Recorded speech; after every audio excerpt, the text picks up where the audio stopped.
Vous l'avez sûrement vu en vidéo, en photo ou en levant les yeux vers le ciel, survoler Paris avec sa longue traînée de fumigènes bleu, blanc, rouge. Elle ouvre traditionnellement le défilé du 14 juillet à Paris et survole également quelques-unes des plus grandes villes de France.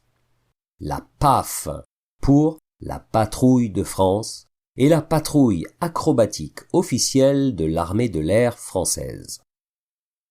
Stationnée sur une base aérienne du sud de la France, elle est considérée comme l'une des meilleures formations acrobatiques au monde. L'armée de l'air a une escadre consacrée à la voltige aérienne depuis les années 1930 et ses représentations ont rencontré beaucoup de succès. Du coup, le ministère valide son existence en 1953. Son nom vient d'un journaliste qui assistait à un meeting aérien la même année.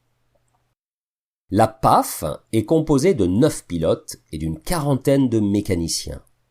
Elle évolue la plupart du temps à 8 appareils et les démonstrations durent une vingtaine de minutes.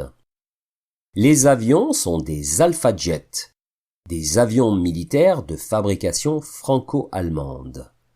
Ce sont généralement de vieux avions qui datent de 1973 et aujourd'hui spécialisés dans l'entraînement.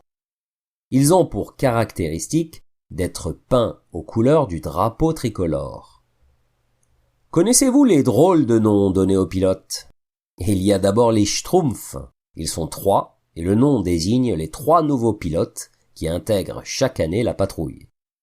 Les autres noms sont Athos 1, qui est le leader, suivi de Athos 2, Athos 3, etc., et du charognard, qui est destiné à hériter de la place de leader l'année suivante.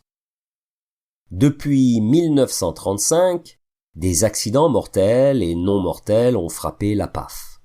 Ils suivent pour cela tous un entraînement intensif qui débute en octobre et s'étend jusqu'au mois de mai, à hauteur de 2 ou 3 vols par jour. Tandis que les différentes représentations et meetings ont lieu l'été. Alors, n'oubliez pas de jeter un œil dans le ciel, surtout si vous vous trouvez en France l'été prochain.